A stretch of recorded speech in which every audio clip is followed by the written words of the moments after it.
Supreme court में सोमवार को केंद्र सरकार के अध्यादेशों के खिलाफ दी गई दिल्ली सरकार की याचिका पर सुनवाई हुई। दिल्ली की आप सरकार ने राष्ट्रीय राजधानी में सेवाओं पर नियंत्रण से जुड़े केंद्र के अध्यादेश की संवैधानिक वैधता को चुनौती दी है। सुप्रीम कोर्ट ने इस मामले को लेकर केंद्र सरकार को नोटिस जारी करते हुए 2 हफ्तों में जवाब मांगा है। सुनवाई के दौरान दिल्ली सरकार के वकील अभिषेक मनु सिंघवी ने अध्यादेश पर रोक की मांग की। सीजीआई ने कहा कि हम केंद्र को नोटिस जारी कर रहे हैं। सीजीआई ने विस्तार से सुनवाई की जरूरत बताते हुए 2 हफ्तों बाद सुनवाई की बात कही। कोर्ट ने उपराज्यपाल के वकील के अनुरोध पर उन्हें भी मामले में पक्ष बनाया। सिंघवी ने कहा कि नई व्यवस्था में 2 अधिकारी मिलकर मुख्यमंत्री के बात को काट सकते हैं। इसके बाद मामला उपराज्यपाल को भेज दिया जाएगा, जो सुपर सीएम जैसे हैं। इस पर रोक लगनी जरूरी है। उन्होंने कहा कि इसी अध्यादेश के आधार पर 471 ऐसे लोगों को पद से हटा दिया गया है, जिनमें से कई ऑक्सफोर्ड जैसे विश्वविद्यालयों से शिक्षित हैं। इस पर भी सुनवाई हो। इस पर सॉलिसिटर जनरल ने कहा कि पार्टी कार्यकर्ताओं को नौकरी दी गई। इस पर सीधे सुप्रीम कोर्ट में सुनवाई न हो। जो प्रभावित हैं वो हाई कोर्ट जा सकते हैं। यह मांग याचिका में नहीं है, यहां नई बात कही जा रही है।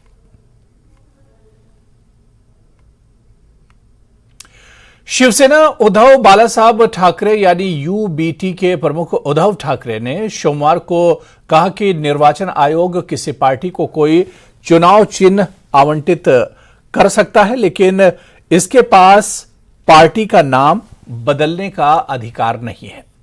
महाराष्ट्र के पूर्व मुख्यमंत्री उद्धव ठाकरे ने यह भी कहा कि शिवसेना नाम उनके दादा केशव ठाकरे ने दिया था और वो किसी को इसे हथियाने नहीं देंगे।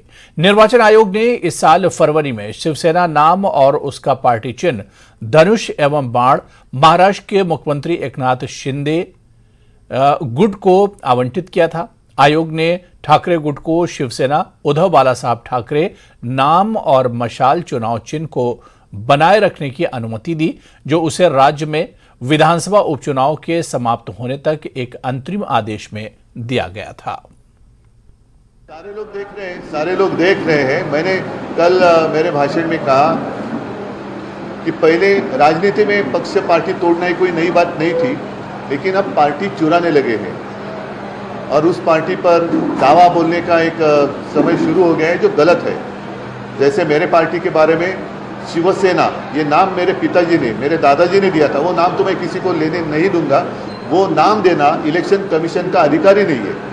चुनाव चिन्ह देना या नहीं देना वो उनका अधिकार है, लेकिन पार्टी का नाम वो नहीं दे सकते। तो पार्टी का नाम तो मेरा ही है और वो मेरे पास ही रहेगा। अगर इलेक्शन कमीशन चाहते हैं तो यहाँ आकर लोगों के साथ बात करके देखें, लेकिन मेरे पार्टी का नाम वो नहीं दे सकते। पार्टी का नाम वो नहीं बदली कर सकते, वो उनका अधिकार ही नहीं है।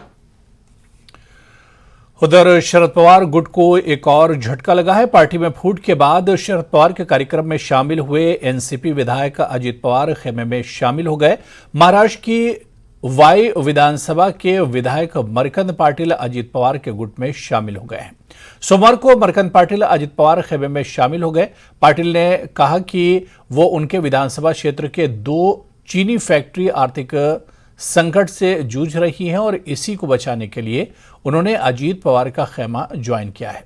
साथ ही उन्होंने उम्मीद जताई कि वाई में पर्यटन से जुड़े मुद्दे हल होंगे और विकास के काम होंगे।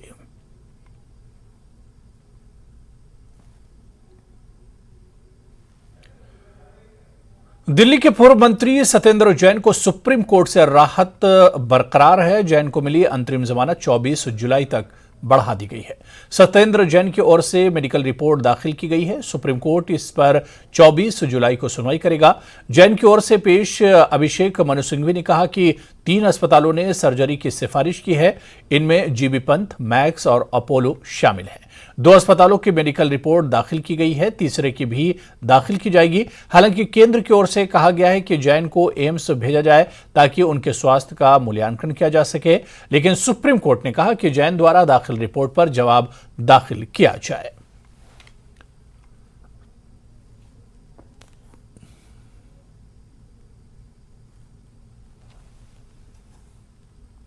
और चलिए आगे बढ़ेंगे, बात करेंगे हिमाचल प्रदेश में बाढ़ और बारिश के कहर की।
हिमाचल में बारिश से हाहाकार।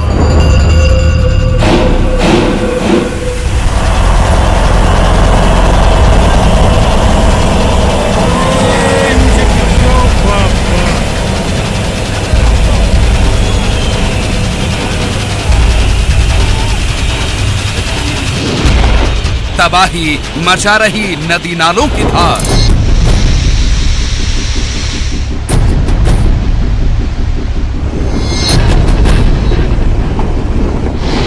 तिनके की तरह बह रहे ट्रक और कार।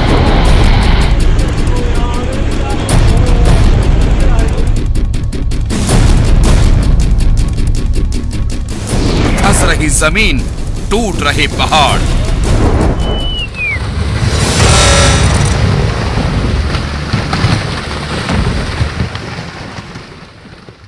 उखड़ रहे पुल, जमींदोज होते मकान।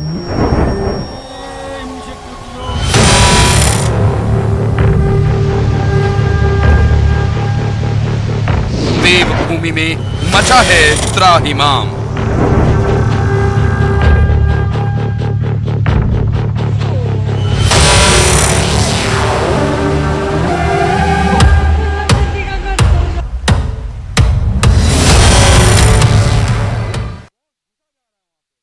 हिमाचल में बारिश और बाढ़ से मची तबाही पर पीएम मोदी ने सीएम सुक्खू से बात की है। इस बातचीत के दौरान सीएम ने पीएम को बताया कि हिमाचल में बाढ़ और बारिश से भारी नुकसान हुआ है। यहां सीएम ने इस प्राकृतिक आपदा से निपटने के लिए केंद्र सरकार से सहायता की भी अपील की, जिस पर पीएम मोदी ने हर संभव मदद का भरोसा दिया। आज पीएम ने हिमाचल के साथ ही उत्तराखंड के सीएम से भी बातचीत की।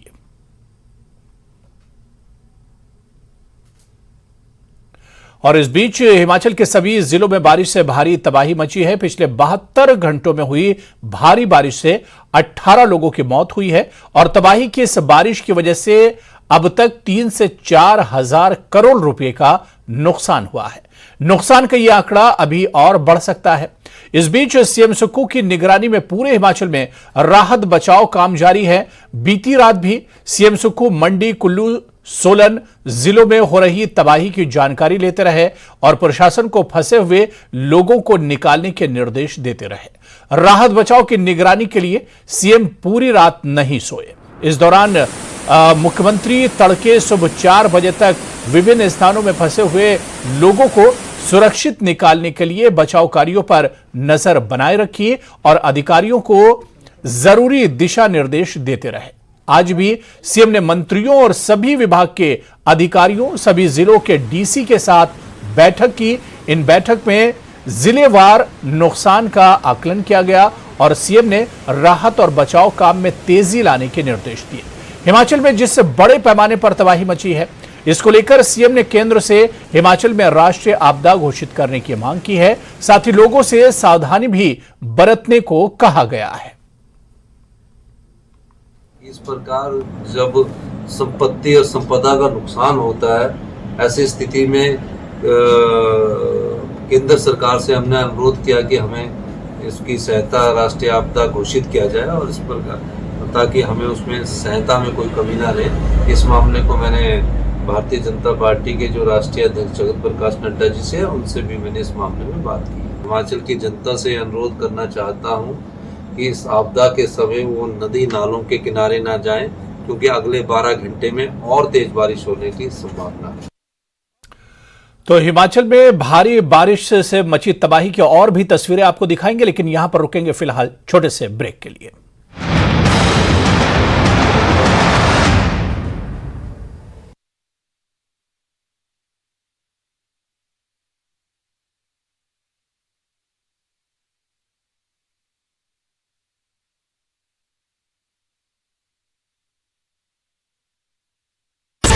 Sixteen channels, 50 डिजिटल कंपनी के अधिकारियों ने मुख्य संसदीय सचिव का भव्य स्वागत किया। इस दौरान सुंदर सिंह ठाकुर ने सीवीसी मशीन की विधिवत पूजा अर्चना कर उसे शुभारंभ किया और कंपनी अधिकारियों का आभार जताया। उन्होंने इस दौरान अपना ब्लड टेस्ट भी करवाया। कोरोना वॉरियर्स कर्मचारियों को सरकार ने बाहर का रास्ता दिखा दिया है, जिसका असर आने वाले दिनों में स्वास्थ्य सेवाओं पर पड़ सकता है। दरअसल 3000 कर्मचारियों का अनुबंध 30 जून को खत्म हो गया था और स्वास्थ्य विभाग ने इन कर्मचारियों को काम पर न आने की बात कह दी। कर्मचारियों को 2 महीने का वेतन भी नहीं मिला। ऑस्ट्रेलिया में एक सड़क हादसे में बेहरा की बेटी अवंतिका कपूर की मौत हो गई। अवंतिका की पिछले साल ही शादी हुई थी और वो अपने पति के साथ ऑस्ट्रेलिया के होबर्ट टाउन तस्मानिया में रहती थी। अवंतिका देहरा के सनौज की रहने वाली थी। अवंतिका के पिता सुरजीत मल्होत्रा पुलिस अधिकारी हैं जो चंबा में कार्यरत हैं। अवंतिका की मौत की खबर से पूरे इलाके में गम का माहौल है। वहीं उनका शव ऑस्ट्रेलिया से शनिवार को आने की उम्मीद है। सोलन में रेलवे स्टेशन के पास एक कार बेकाबू होकर निर्माणाधीन पार्किंग में जा गिरी। कार में 2 युवक सवार थे जिन्हें लोगों ने बाहर निकाला। गनीमत ये रही कि जब ये कार गिरी तो उसकी छत में सरिये जा घुसे और कार हवा में अटक गई। अगर कार नीचे गिर जाती तो बड़ा हादसा हो सकता।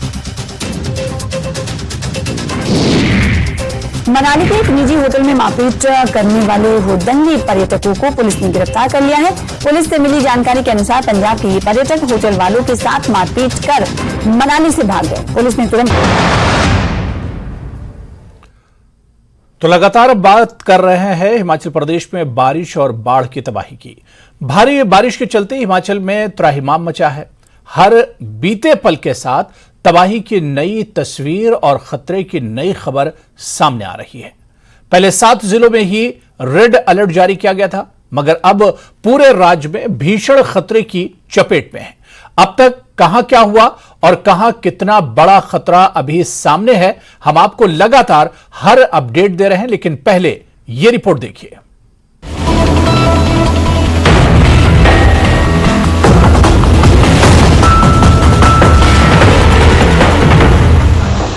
नालागढ़ में नालों से सावधान।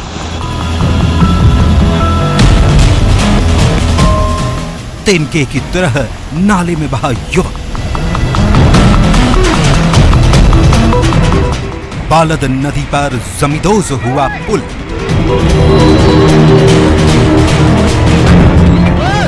हिमाचल में बारिश के कहर से बचने का बस एक ही उपाय है, सुरक्षित जगहों पर रहें और सैलाब के सामने आने की गुस्ताखी बिल्कुल न करें। नहीं तो हाल क्या होगा वो इस तस्वीर को देखकर समझ सकते हैं।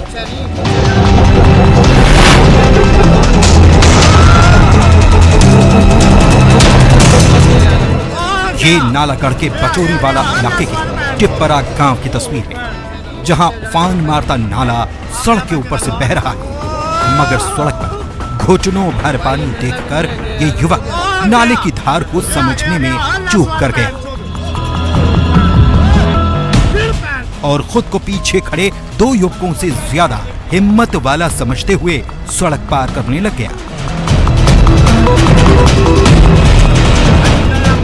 2-4 कदम चलने के बाद ही नाले की धार से युवक के पांव उखड़ने लगे, तो एक जगह पर खड़ा होकर वो ताकत जुटाने लगा, लेकिन पांव फिर ऐसे उखड़े कि पहले नीचे गिरा और फिर तेज बहाव में बहता चला गया।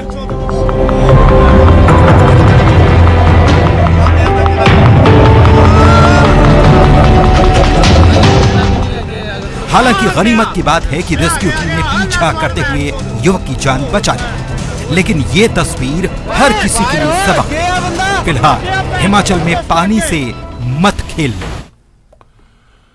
तो हिमाचल प्रदेश भारी बारिश से त्राही त्राही मची हुई है। इसी कड़ी में केंद्रीय मंत्री अनुराग ठाकुर ने ट्विटर के जरिए एक वीडियो शेयर किया है, जिसमें उन्होंने कहा है कि देवभूमि हिमाचल के मेरे भाइयों बहनों, प्राकृतिक आपदा की इस घड़ी में मेरा आपसे आग्रह है कि अनावश्यक यात्रा करने से बचें, जल स्रोतों से उचित दूरी बनाकर रखें, जितना हो सके घरों में रहें। साथ ही कहा कि सरकार, एनडीआरएफ की टीम और केंद्र सरकार आपके हर संभव मदद के लिए हर क्षण तत्पर है, उपलब्ध है। और कहा कि किसी भी आपात स्थिति के लिए हेल्पलाइन नंबर भी उन्होंने दिए, और नंबर इस तरह से 9317221289। और इसके अलावा एक नंबर उन्होंने और ट्वीट किया 8580616570।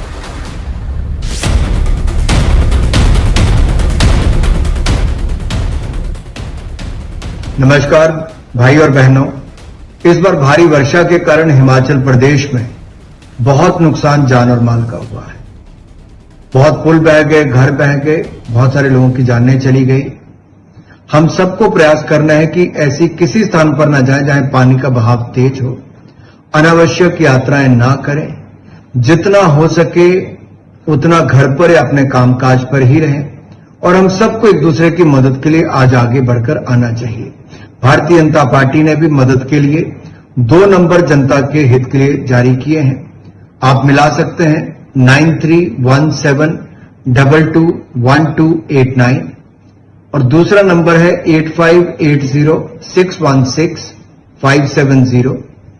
भारतीय जनता पार्टी के कार्यकर्ता आपकी मदद के लिए सदा तैयार रहेंगे। जैसा कोविड के समय की थी, आज बारिश के समय, इस संकट के समय भी आपकी मदद के लिए भाजपा के कार्यकर्ता रहेंगे। मोदी सरकार की ओर से भी 12 एनडीआरएफ की टीमें हिमाचल प्रदेश में तैनात की गई हैं, जो मदद कर रही हैं। केंद्र और राज्य की सरकार लगातार प्रयास करके संकट की घड़ी से निकाल रही है।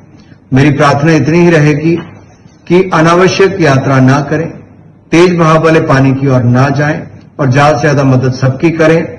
और कुछ भी मदद हो तो मुझे भी जरूर संपर्क करें, ताकि हम सब लोग इस संकट की घड़ी में एक परिवार के रूप में अपने प्रदेश और प्रदेशवासियों को बचा सकें। बहुत बहुत धन्यवाद। चलिए आगे बढ़ेंगे। संस्कार लिंकशेड ट्रैक के बीच फंसे ट्रैकिंग और पर्यटकों के समूह को जीएस संस्कार की पुलिस पार्टी ने रेस्क्यू कर पदम तक सुरक्षित पहुंचा दिया है। खराब मौसम की वजह से ये पर्यटक और ट्रैकर फंस गए थे। इस ट्रैकिंग समूह में 7 कोरियाई, 2 फ्रांसीसी पर्यटक और 4 स्थानीय गाइड शामिल थे।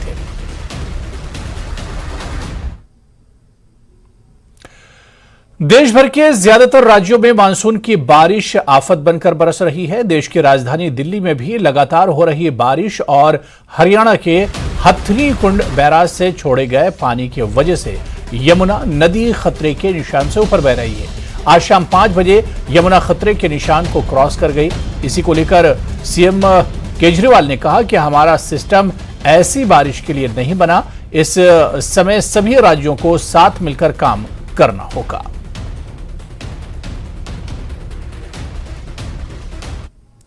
और उधर खराब मौसम को देखते हुए अमरनाथ यात्रा पर आए 500 के करीब श्रद्धालुओं को जिला प्रशासन कठुआ द्वारा जम्मू कश्मीर के प्रवेश द्वार से जिले में बनाए गए विश्राम स्थानों में रखा गया है। वहीं जीडीसी कठुआ में बनाए गए श्रद्धालु विश्राम स्थल में पहुंचे श्रद्धालुओं ने कहा कि चाहे कितना भी दिन लग जाए, वो भोलेनाथ के दर्शन करके ही लौटेंगे। 3 दिन पहले जयपुर से रवाना हुई है। हम रात को लखनपुर बॉर्डर पे पहुंचे हैं।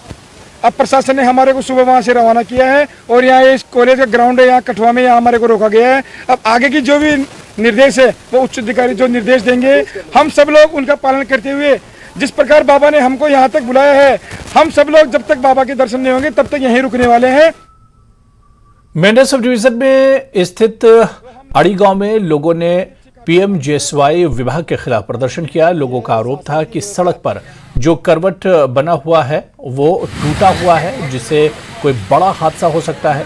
लोगों का कहना है कि इस मार्ग पर सैकड़ों की संख्या में वाहनों की आवाजाही होती है, जब कि ये मार्ग मेंढर से सुरनकोट को जोड़ता है, और इस करवट के टूटने से बड़ा हादसा की आशंका है।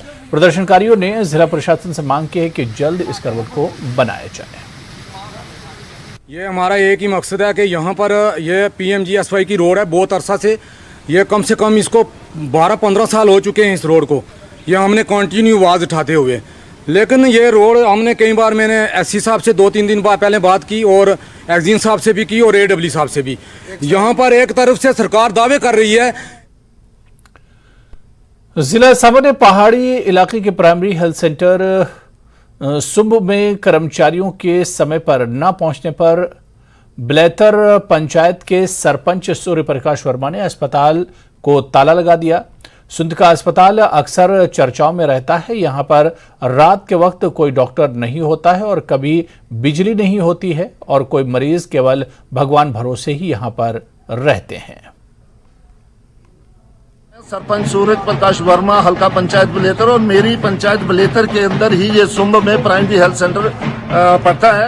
आज सुबह हमारी पंचायत के पंच मोहम्मद शरीफ को ब्रेन हैमरेज BP का अटैक हुआ, तो 9:41 में मैं उनको लेकर के यहाँ हॉस्पिटल में आया। तो मैंने ही उनको, वो जा रहे थे सीधे सांबा को, मैंने बोला नहीं पहले जहाँ फर्स्ट एड ले लो फिर उसके बाद जाओ। उनको अंदर लेके बेड पर लिटा दिया, पूरे हॉस्पिटल का चक्कर काटा जहाँ कोई। और उधर आरएसपुरा के सीमावर्ती गांव घराना में new type primary health centre की नई इमारत का उद्घाटन किया गया। ब्लॉक मेडिकल अधिकारी मोनिका सूरी एवं पंचायत के सरपंच गुरुदयाल सिंह ने संयुक्त रूप से इस नई इमारत का उद्घाटन किया। इस मौके पर काफी संख्या में गांववासी एवं स्वास्थ्य विभाग का स्टाफ भी मौजूद रहा। जो है हमारा, ये अब थोड़ा गवर्नमेंट बड़ी पर्टिकुलर है ऐसे कि डोर स्टेप पे विलेज लेवल पे जो हमारी पॉपुलेशन है उसको हेल्थ फैसिलिटी हर लिहाज से हर किस्म से मिली जाए। जो हमारा घराना सब सेंटर था ये अपग्रेड हो गया था PSC पे, तो लेकिन उसकी रिक्वायरमेंट के हिसाब से वो जो सेटअप था वो उतना रिक्वायरमेंट में फॉलो नहीं कर रहा था। तो हमारे यहाँ के लोकल जो PSIs है। पुंछ जिले को कश्मीर से जोड़ने वाली ऐतिहासिक मुगल रोड पर बफलियाज से सुरनकोट के बीच 10 किलोमीटर सड़क मार्ग पर हर दिन घंटों लंबा जाम लगा रहता है। कई किलोमीटर लंबे जाम से हर दिन हजारों यात्रियों के साथ क्षेत्र के लोगों को भी भारी परेशानियों का सामना करना पड़ता है।